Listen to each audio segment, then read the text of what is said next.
Hi, everyone. This is Brittany from Made for Math.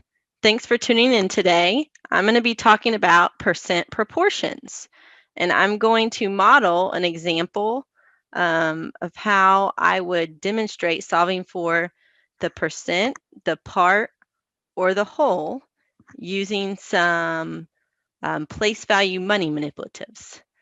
So the first thing you need to understand if you're going to solve a percent proportion is that, remember, a percent means per 100.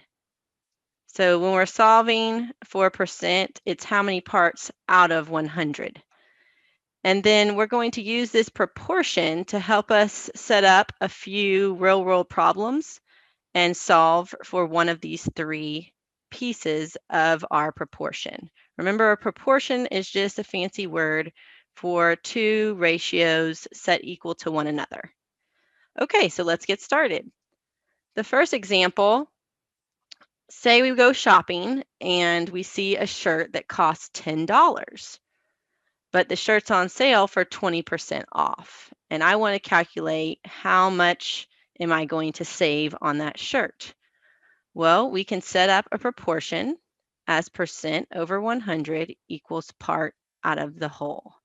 As you can see on this example, we're solving for the part because the part we do not know is how much is the 20%. So I'm going to show you how to solve this using some pretty neat manipulatives here. Okay, so the first thing what we're going to do is we're going to rebuild this proportion using money. So the first part of the proportion is the percent, which we were already provided with, which is 20% or 20 parts out of 100. So I'm going to build 20 by using 2 dimes here, 20 cents. And then our whole is going to actually be $1, which is the same as 100 cents.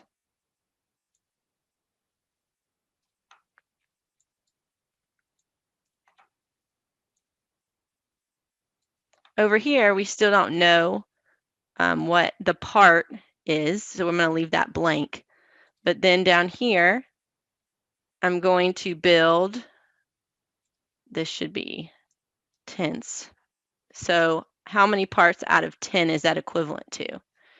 So I'm going to grab another one of these dime bars. And now visually, it kind of helps me see what the relationship is here.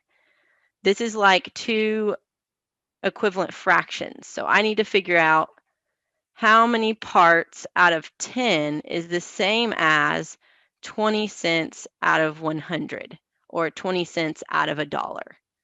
So visually, you can see that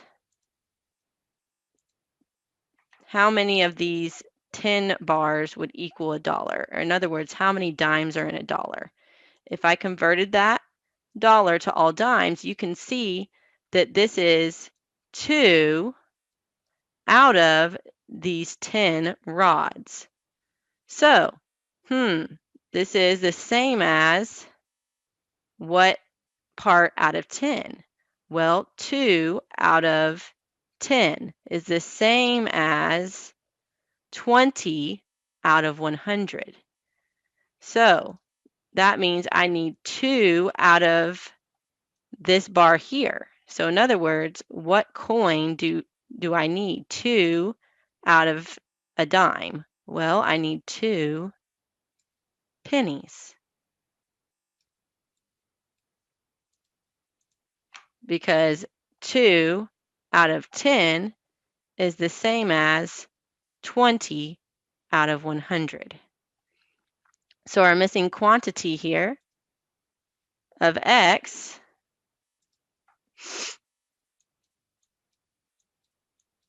equals 2.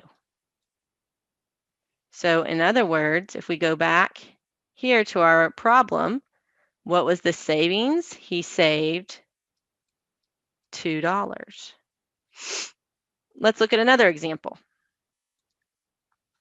What if we have a $20 shirt and you have a $5 off coupon? Well, what percent savings is that? Well, this time we're solving for the percent. So I put the variable, the unknown quantity, over 100.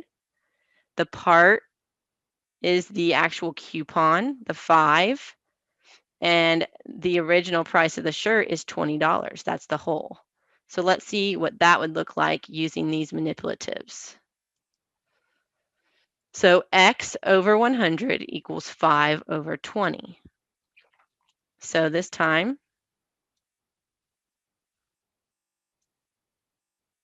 my unknown quantity is up here. So I'm going to leave that blank. And this time I have 5 out of 20 equal parts. Well, I can build 20 using 2 of these 10 rods, which would also be 20 cents. Oops.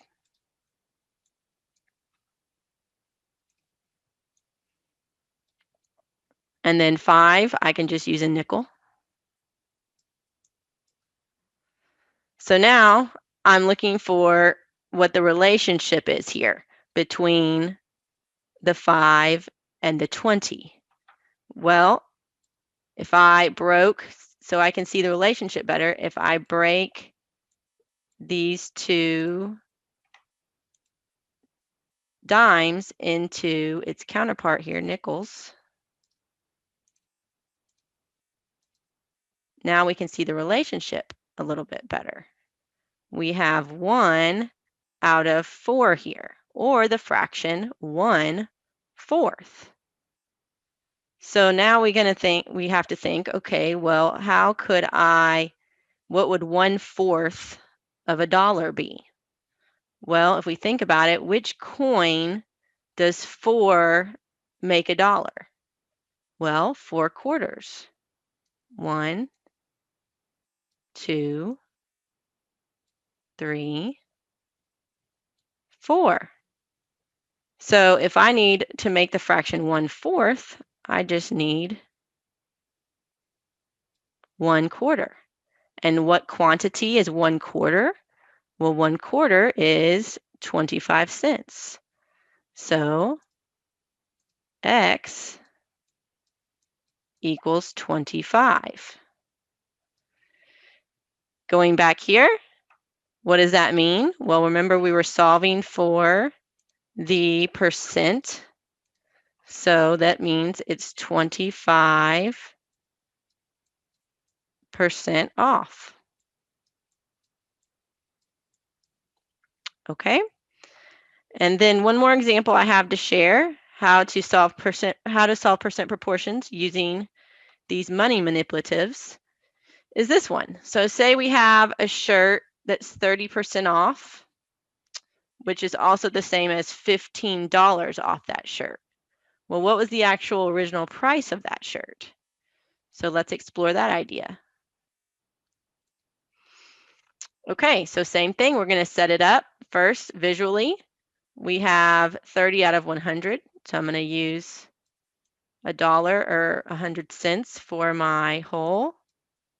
And then I'm going to build 30 out of 100. So I can do that a couple different ways, but I'm going to go ahead and do it what I deem the most efficient way, which is 3 dimes.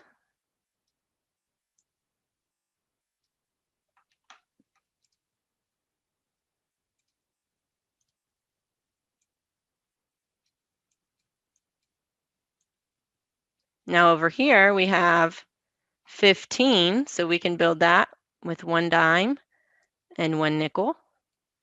And I want to know, again, what goes down here. This time I'm solving for the whole, the original price of the shirt. Okay, so again, I'm looking for the relationship in this ratio here. We have 30 over 100. So what's the relationship here? Or you could also look for what's the relationship going across. On this one, I actually notice that this 15 here would be half of this 30. Notice how if I lay it on top, 15 plus 15 makes 30 cents. Okay, so that's another way we can look at it is going across here. So if I know that 15 is half of 30, okay, we could convert this all to nickels to see that a little bit better. There's 6 nickels there. And you can see that's 3 nickels here. So now we can easily see that it's half. So that means that the quantity I build over here, the total quantity needs to be half of my dollar. Well, what's half of a dollar? 50 cents. I actually have a $half page, or I could do 2 quarters. So there we go. So what does X equal? X, oops, there we go. X equals 50. So what does that mean in terms of our problem? Well, the original price of the shirt was $50. All right, thank you for joining me. That's how we solve percent proportions using some money manipulatives as visuals to help us. If you are interested in learning more about multisensory math, feel free to check out our website and what we have to offer at madeformath.com. Hope everyone has a great day.